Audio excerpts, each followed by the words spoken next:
pesar de cualquier circunstancia que se pudiera estar viviendo, de cualquier inclemencia, incluso del tiempo, de cualquier dificultad, Señor, aquí estamos, dispuestos a seguir siendo transformados por ti. Gracias, háblanos y ayúdanos, por favor, Señor, en el nombre precioso de nuestro Señor y Salvador Jesucristo. Amén. Entonces, ¿están tocando? ¿Verdad? ¿O no? ¿Ah, no? Ah, no. Creo que no. Sí, ¿verdad? Se confunde. A lo mejor no era. Bueno, entonces, en Juan 20 dice, el primer día de la semana, vamos a recapitular, lo comenzamos a ver la semana pasada. María Magdalena, fue de mañana, siendo aún oscuro, al sepulcro y vio quitada la piedra del sepulcro. Entonces corrió y fue a Simón Pedro y al otro discípulo, aquel al que amaba Jesús, y les dijo: se han llevado del sepulcro al Señor y no sabemos dónde le han puesto. Y salieron Pedro y el otro discípulo y fueron al sepulcro. Corrían los dos juntos, pero el otro discípulo corrió más aprisa que Pedro y llegó primero al sepulcro. Y bajándose a mirar, vio los lienzos puestos allí, pero no entró. Luego llegó Simón Pedro tras él y entró en el sepulcro y vio los lienzos puestos allí y el sudario que había estado sobre la cabeza de Jesús, no puesto con los lienzos, sino enrollado en un lugar aparte. Entonces entró Pedro, entró también el otro discípulo que había venido primero al sepulcro y vio y creyó, porque aún no habían entendido la Escritura que era necesario que él resucitase de los muertos, y volvieron los discípulos a los suyos. Entonces, ya habíamos visto en la clase anterior, vimos que esto también está en Marcos 16 y en Lucas 8. Eso ya lo habíamos visto. Ahí en Lucas 8 nos dice quién es María Magdalena, y es lo que ya habíamos visto, que es una mujer a la que le había sacado el Señor 7 demonios, que le había perdonado mucho, y vemos cómo esta mujer había sido pues muy fiel, muy devota del Señor hasta el final, estuvo con él. Y vemos que habla también de otras mujeres, pero en este caso Juan hace énfasis de María Magdalena. Y vemos en el versículo 2 que dice: entonces corrió y fue a Simón Pedro y al otro discípulo, aquel al que amaba Jesús, y le dijo: se han llevado del sepulcro al Señor y no sabemos dónde le han puesto. Entonces esto también ya habíamos visto, que vimos quién era aquel discípulo al que amaba el Señor, que obvio era Juan,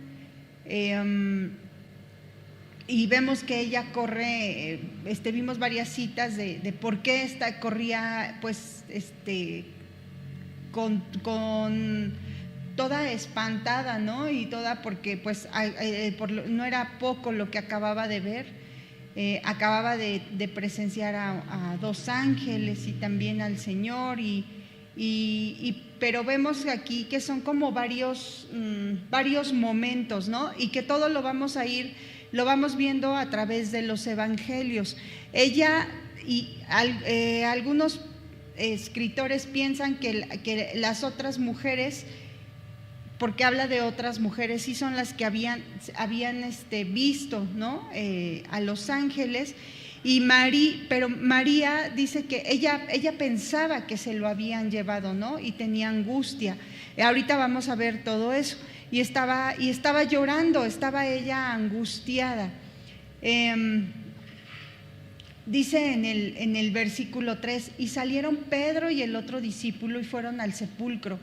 Corrían los dos juntos, pero el otro discípulo corrió más aprisa que Pedro y llegó primero al sepulcro. Esto también ya lo vimos la clase pasada, que después de que María llega y les dice, pues ellos van corriendo al sepulcro, que se adelanta Pedro, y después ya llega Juan. Vimos que hasta un poco recapitulamos cómo era la forma del sepulcro, porque da ciertas precisiones de que se agachó Juan, ¿no? Para ver, y ahí nos quedamos, ¿no? Bueno, analizamos todo ese versículo, vimos que la relación que se cita de que hubo también un terremoto repentino y violento, ¿no? Y eso sí lo vimos, ¿verdad? Y nos quedamos en el 5, ¿sí? ¿Es correcto? ¿Sí? Y que de ese gran terremoto es cuando se remueve la piedra. Sí, porque sí vimos que era una gran piedra, que no era como que se deslizaba, porque era un sepulcro que no era como una cueva original, sino se había mandado a hacer, que era como que se podía deslizar. Y vimos que la piedra había sido quitada, ¿no? Y que había habido previamente un gran terremoto, un violento terremoto, ¿no? Y vimos algunas citas igual. Entonces ahí nos quedamos en el 5, dice: y bajándose, eso también lo vimos, e inclinándose a mirar, vio los lienzos puestos allí, pero no entró. Está hablando de Juan.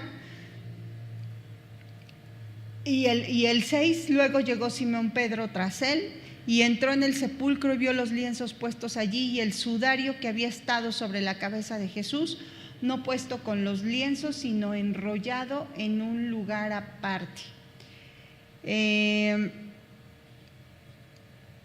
Bueno, pues esto también me parece que sí vimos aquí, y entonces nos quedamos hasta el 8.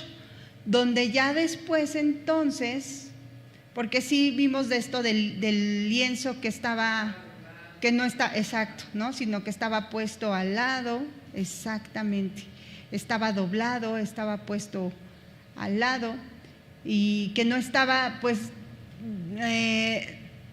no estaba puesto como algunos pueden llegar a pensar, que a lo mejor el sudario y todo estaba como violando las leyes de la gravedad, ¿no? Y que estaba así suspendido y algo muy, pues, más místico. No nos dice nada de eso, simplemente nos dice que no sabemos ni siquiera con exactitud dónde estaban, ¿no? los lienzos y el sudario. No nos dice nada, ni Juan ni Lucas nos habla nada de eso. Lo que Lucas en este caso dice es que estaban ahí los lienzos, ¿no? Les digo, no estaban ahí todos misteriosos, sino dice en Lucas 24:12: pero levantándose Pedro, corrió al sepulcro, y cuando miró dentro, vio los lienzos solos, y se fue a casa maravillándose de lo que había sucedido, ¿no? Bueno, pues entonces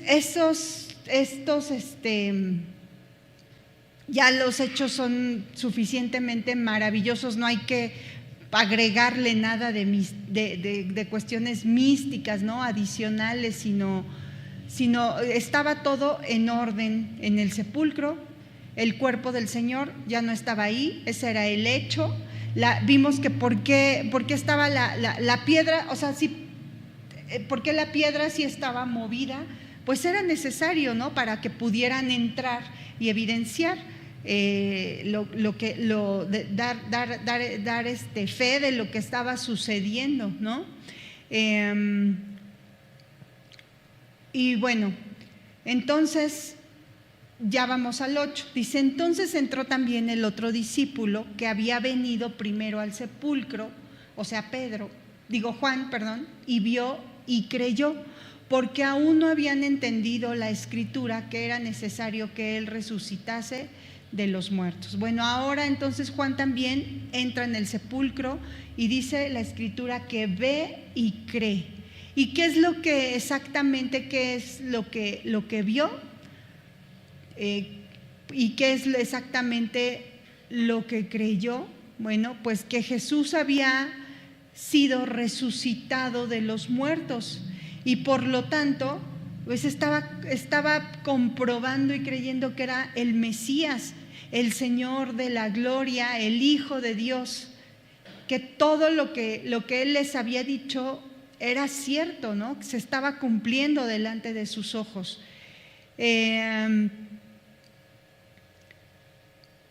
Entonces,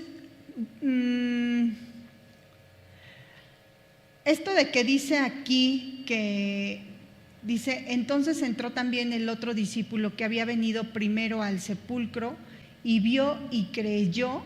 Algunos comentaristas parecen pensar que el propósito de que diga eso, de este texto, pues es enfatizar como la debilidad de la fe de los apóstoles, como si el significado fuera así: la fe de estos hombres apenas y estaba por encima de su incredulidad, porque necesitaron ver antes de estar dispuestos a creer. Sin embargo, muy probablemente este no es el sentido de las palabras, sino lo que se quiso decir aquí en este texto es que ahora vieron y creyeron, o sea, vieron las cosas que el Señor ya había determinado y que ya les había Él dicho. ¿Para qué? Para que fortalecieran su fe. También pues pasajes que ellos ya conocían de las Escrituras que apuntaban a la resurrección de Cristo, que hablaban de la resurrección de Cristo. A lo mejor no habían tenido tanto sentido en ese momento, cobran sentido, lo están viendo ante sus ojos. Entonces empiezan a tener significado todas esas escrituras que ellos seguramente pues ya conocían, ¿no? Ahora ya entendían que la gloriosa resurrección del Señor Jesucristo pues estaba ahí delante de sus ojos, ¿no? Pasajes como Salmos, vamos a ver dos. Salmos 16:10.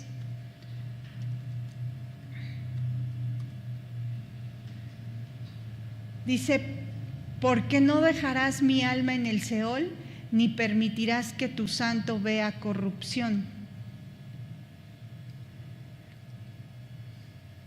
Vamos a ver el Salmo 110, dice: Jehová dijo a mi Señor, siéntate a mi diestra hasta que ponga a tus enemigos por estrado de tus pies.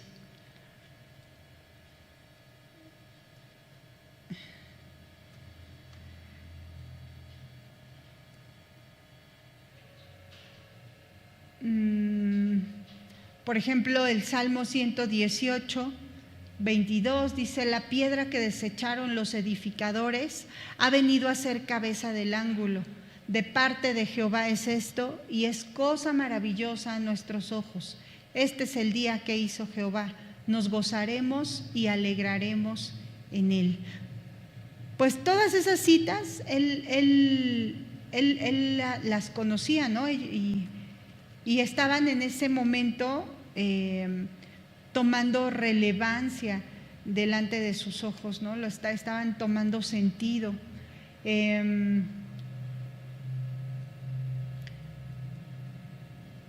Entonces, esto es lo que estaba pasando. Y en el versículo, vamos más adelante, ese es en el versículo 8 y 9, ¿no? Dice: porque aún no habían entendido la Escritura que era necesario que Él resucitase de los muertos. Dice el versículo 10: y volvieron los discípulos a los suyos, ¿no? Después, ¿qué pasa? En el versículo 11 dice: pero María estaba fuera llorando junto al sepulcro, y mientras lloraba se inclinó para mirar dentro del sepulcro y vio a dos ángeles con vestiduras blancas que estaban sentados, el uno a la cabecera y el otro a los pies, donde el cuerpo de Jesús había sido puesto. Y le dijeron: mujer, ¿por qué lloras? Les dijo: porque se han llevado a mi Señor y no sé dónde le han puesto. Cuando había dicho esto, se volvió y vio a Jesús que estaba allí, mas no sabía que era Jesús. Jesús le dijo: mujer, ¿por qué lloras? ¿A quién buscas? Ella, pensando que era el hortelano, le dijo, Señor, si tú lo has llevado, dime dónde lo has puesto y yo lo llevaré. Jesús le dijo, María. Volviéndose ella le dijo, Raboni, que quiere decir maestro. Jesús le dijo, no me toques porque aún no he subido a mi Padre, mas ve a mis hermanos y diles, subo a mi Padre y a vuestro Padre, a mi Dios y a vuestro Dios. Fue entonces María Magdalena para dar a los discípulos las nuevas de que había visto al Señor y que Él le había dicho estas cosas. Entonces, miren, vamos a Mateo 28, del 1 al 9. Dice así, Mateo 28 del 1 al 9. Pasado el día de reposo, al amanecer del primer día de la semana, vinieron María Magdalena y la otra María a ver el sepulcro. Y hubo un gran terremoto porque un ángel del Señor descendió del cielo y llegando removió la piedra y se sentó sobre ella. Su aspecto era como un relámpago y su vestido blanco como la nieve. Y de miedo de él los guardias temblaron y se quedaron como muertos. Mas el ángel respondió y respondiendo dijo a las mujeres, no temáis vosotras porque yo sé que buscáis a Jesús, el que fue crucificado. No está aquí, pues ha resucitado, como dijo. Venid, ved el lugar donde fue puesto el Señor. E id pronto y decid a sus discípulos que ha resucitado de los muertos, y he aquí va delante de vosotros a Galilea, allí le veréis. He aquí os lo he dicho. Entonces ellas, saliendo del sepulcro con temor y gran gozo, fueron corriendo a dar las nuevas a sus discípulos, y mientras iban a dar las nuevas a sus discípulos, he aquí Jesús les salió al encuentro diciendo, salve, y ellas acercándose abrazaron sus pies y le adoraron. Bueno, Mateo nos presenta entonces dos apariciones de Jesús después de la resurrección. La primera a las mujeres el mismo día de su resurrección, la segunda a los 11 apóstoles sobre el monte de Galilea. Marcos no nos relata ninguna aparición en los 8 primeros versículos del capítulo 16, pero menciona varias en los últimos 12. Lucas relata 3 apariciones. Describe las apariciones a los 10 discípulos en el camino de Emaús, la reunión en el aposento alto en Jerusalén, el primer sábado en la noche, y después la ascensión. Juan relata entonces la primera aparición, él enfatiza el énfasis a María Magdalena, ¿no? Lo que acabamos de leer. Después las visitas a los discípulos, los 2 primeros domingos en Jerusalén y la del mar de Galilea, ¿no? Que eso lo vamos a ver entonces más adelante. Si se dan cuenta lo que les decía, ¿no? O sea, son pues cada uno sus enfoques, sus relatos, pero siempre hacia la misma verdad, ¿no?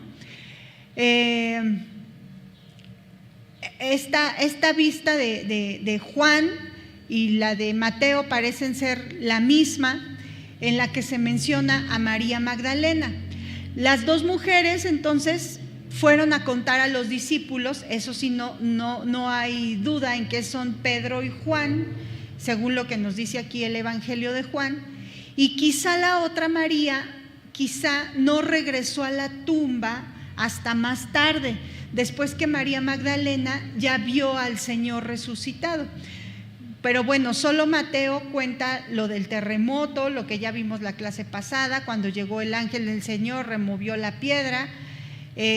Solo él describe entonces esa aparición del ángel. Él también, solo Mateo describe el miedo de los guardianes que se quedaron paralizados. Las palabras del ángel son muy similares también a como se mencionan en Marcos, en el Evangelio de Marcos. En ambas se ordena a las mujeres a ir y decir a los discípulos que el Señor los iba a encontrar en Galilea. Entonces, aquí en todos hablan obviamente de la manera en la que estaban pues totalmente maravilladas y aterradas, ¿no?, las mujeres. Solamente Mateo relata una aparición de Jesús a las mujeres mientras ellas se apresuraban a darle las buenas nuevas a los apóstoles, ¿no? Solo Mateo.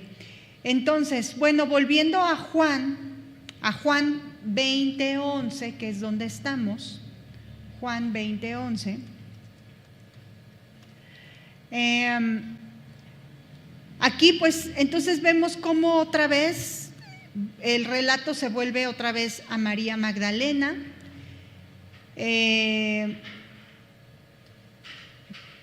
También dicen algunos de los comentaristas pues que obviamente después de que van y hablan y le dicen a los discípulos, vienen corriendo Juan, Pedro, pues obviamente que resulta razonable suponer que pues ella fue un poco más lenta en llegar al sepulcro que Pedro y que Juan. Probablemente resulta entonces seguro afirmar que María regresó sola al sepulcro y que en el camino no se detuvo a conversar con nadie. Entonces, por eso nos relata que María estaba afuera del sepulcro y estaba llorando, ¿no? Se quedó en el sepulcro después que Pedro y Juan se habían marchado porque allí habían puesto a su maestro. Entonces, esta mujer, aunque pensaba que ya había perdido a su maestro, no quería retirarse del sepulcro y continuaba con su mismo amor, ¿no? Y se quedó llorando, dice, junto al sepulcro. Sus lágrimas hablaban pues del gran amor que le tenía a su Señor, a su maestro. Pues les decía que podemos ver y comprobar lo devota que había sido ella, ¿no? Después de lo que había vivido, de todos los favores que había recibido del Señor, pues nada más ni nada menos le había sacado 7 demonios, ¿no?, que la atormentaban. Entonces ella estaba profundamente triste, estaba llorando. Mientras lloraba, entonces nos narra que se inclina para mirar adentro del sepulcro, aquí en el versículo 11, como buscando algo, como cuando buscas algo que se te perdió, ¿no?, y que es de gran valor para ti, y que buscas y rebuscas y otra vez vuelves a buscar y dices, no, o sea, como yo creo que no daba crédito, ¿no?, que ya no estaba su Señor y lo triste que ella estaba. Entonces dice o sea, tú te esperas ahí encontrarlo. Imagínense el dolor, ¿no?, de que ya no está. Y entonces se inclina para mirar. ¿Y qué es lo que pasa? Dice, y vio, ¿qué es lo que vio? Vio a 2 ángeles con vestiduras blancas que estaban sentados, el uno a la cabecera y el otro a los pies, donde el cuerpo de Jesús había sido puesto. La descripción de las personas que vio entonces eran 2 ángeles con vestiduras blancas, uno a la cabecera, otro a los pies, donde el cuerpo del Señor Jesús se había colocado. Aquí entonces podemos ver la naturaleza de las 2 personas, 2 ángeles, mensajeros del cielo, enviados con un propósito. ¿Cuál? Honrar al Hijo, honrar a Jesucristo. Ahora que el Hijo de Dios iba a ser manifestado al mundo, pues los ángeles tenían el encargo de atenderle, de servirle, y estaban anunciando, ¿no? Estaban ahí esperando para anunciarles que Él había resucitado. Eran también enviados a consolar, a confortar a los discípulos, a darles esa gran noticia de que el Señor había resucitado. Y entonces estaban pues disponiéndolos y preparándolos para que lo vieran. Ahora, ¿cuántos eran? A ver, muy bien, si están poniendo atención, eran 2 ángeles. Uno, no una multitud, sino 2 ángeles.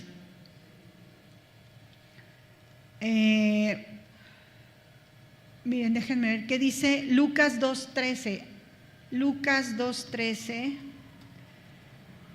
dice: y repentinamente apareció con el ángel una multitud de las huestes celestiales que alababan a Dios y decían: gloria a Dios en las alturas y en la tierra paz, buena voluntad para con los hombres. O sea, aquí vemos cómo cuando el Señor nació había multitudes, una multitud de ángeles, ¿ya vieron? Pero esa multitud que apareció para publicar, para alabar a Dios cuando Él nació, en este momento pues solamente fue necesario 2 ángeles para dar testimonio, eran suficientes para dar testimonio. ¿Cuál era su vestimenta? Pues dicen que iban vestidos de blanco. Este blanco es el color que simboliza pureza, santidad, también simboliza paz, también simboliza victoria. Color blanco. ¿Y cuál era su aspecto? Fíjense que puede ser que probablemente estos 2 ángeles se presentaron en forma de jóvenes. Miren que dice Marcos 16:5. Marcos 16:5.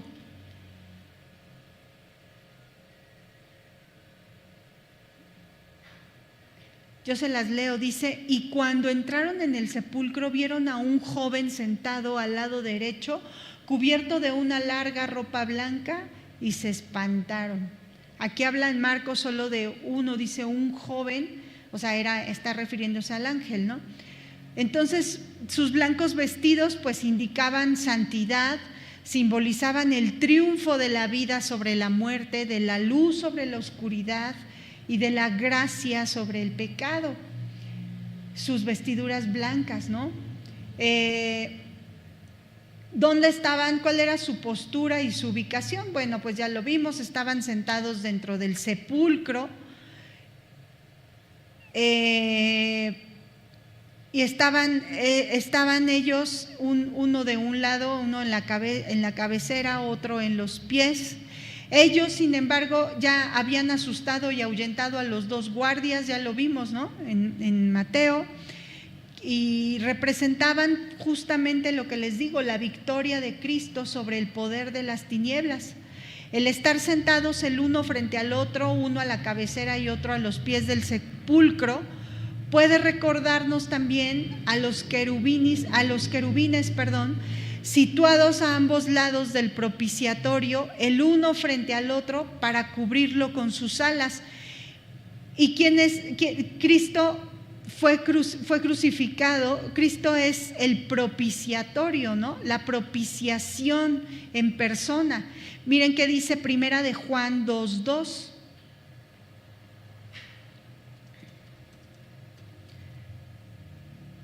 Dice: y Él es la propiciación por nuestros pecados, y no solamente por los nuestros, sino también por los de todo el mundo. Ambos lados de Él, entonces, vemos a estos ángeles, no con espadas flameantes, como en otros casos que había ángeles, por ejemplo en el Génesis, ¿no? Para impedir el acceso al árbol de la vida, no, sino como mensajeros aquí de eso, ¿no? Justamente ya de lo que ya vino a hacer el Señor Jesucristo, que es de quien es la vida, ¿no? De que ya venía a cumplir ese plan perfecto que ya se estaba cumpliendo delante de los ojos de todos ellos. Entonces, ahora le dicen, con compasión se voltean y le dicen: mujer, ¿por qué lloras? Vemos aquí en el versículo 13. Le dicen, y le dijeron: mujer, ¿por qué lloras? Como si le dijesen: ¿por qué lloras?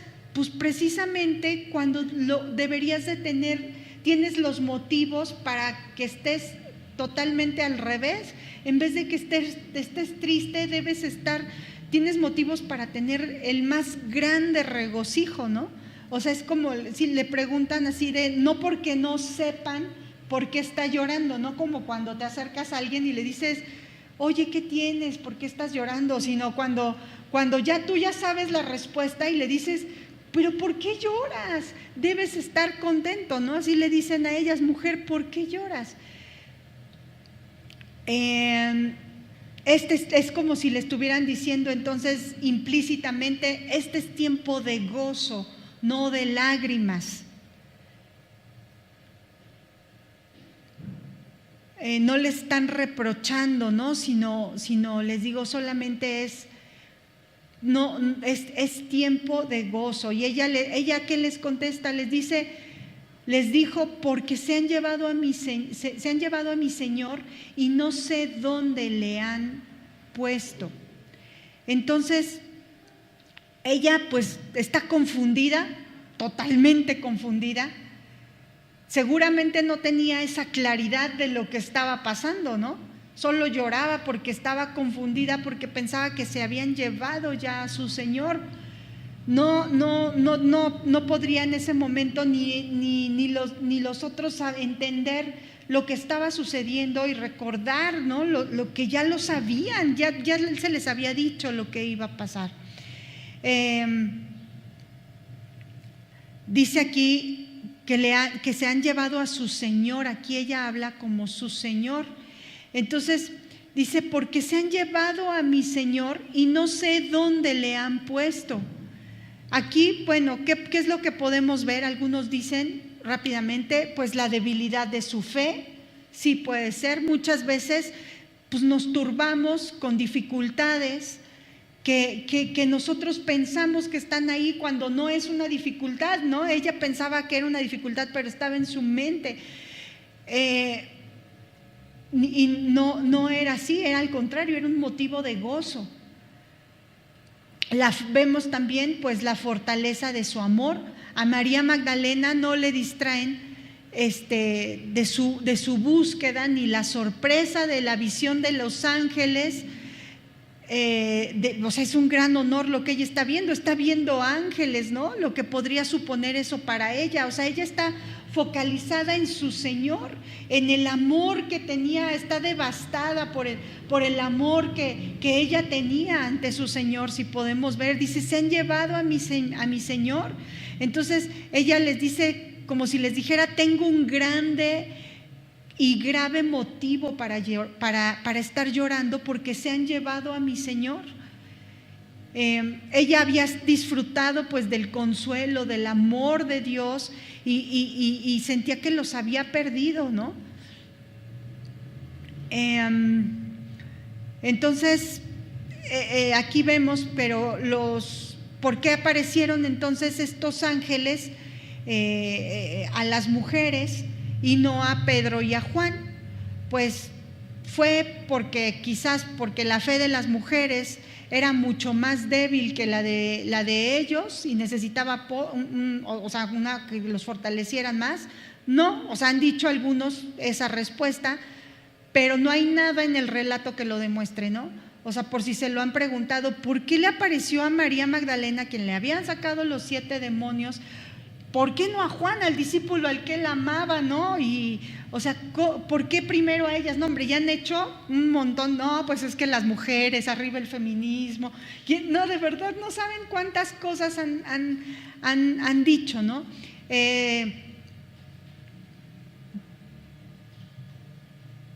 No sé, algunos dicen que incluso podría ser porque fue como una recompensa especial de parte de, o sea, como para recompensar el gran amor que le tenía esta mujer, ¿no? Al Señor. O sea, en realidad la mejor respuesta y la más sencilla que podemos tener ante esto, por si se lo han preguntado aquí, o sea, decimos ¿por qué a ella? ¿Por qué en los otros evangelios, por qué habla de las mujeres y por qué no a los discípulos? La verdad es que no se sabe, no está establecido en la palabra por qué se aparece a las mujeres, en este caso a María, y no a los hombres. Es algo que no se sabe, y lo demás son elucubraciones, ¿no? Entonces, eso es hasta ahí. Y versículo 14 dice: cuando había dicho esto, se volvió y vio a Jesús que estaba allí, mas no sabía que era Jesús. O sea, María había estado mirando adentro del sepulcro, como ya lo vimos, ¿no? Como buscando, o sea, no daba crédito de lo que estaba pasando, estaba destrozada, estaba dolida, se vuelve para mirar. Entonces, imagínense, estaba viendo, ve a los ángeles y ella no se da cuenta ni siquiera que está hablando con ángeles, ¿no? Ella está enfocada en el amor de su Señor, en que no estaba ya. Y dice que se vuelve, o sea, se voltea y mira en dirección contraria. O sea, cuando dice se volvió, es que da la vuelta y mira en dirección contraria. Y entonces se ve y empieza a hablar con el Señor Jesús. Aquí también, en esta parte, hay algunos que empiezan a decir, a ver, ¿por qué? ¿Por qué se voltea también, no? María. Bueno, pues también esto da lugar como para empezar ahí algunos a elucubrar y hacen sus conjeturas y dicen, bueno, porque Jesús había aparecido de repente, por eso se voltea, a lo mejor no lo había visto, ¿no? Primero ve a los ángeles que lo vieron desde donde estaba en el sepulcro, a lo mejor dicen se inclinaron para adorarlo, y lo cual hizo que María se diera la vuelta para ver qué los ángeles qué estaban haciendo, ¿no?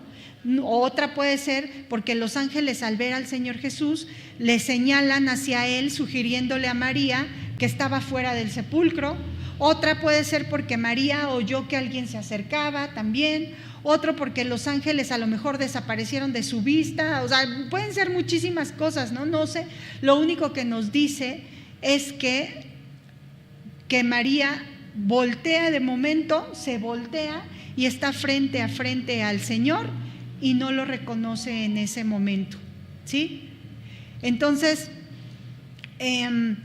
aquí vamos a dejarlo. Así le voy a poner aquí, que hasta aquí lo dejamos para que entonces veamos a partir de la siguiente clase, si Dios lo permite, esto que María no lo reconoce y empieza a interactuar con el Señor. Y el Señor la empieza a cuestionar y en qué momento ella descubre que es el Señor y cae en adoración ante Él, ¿sí? Hasta aquí vamos a dejarlo entonces, hermanos. Dios les bendiga, si Dios lo permite, nos vemos la siguiente enseñanza.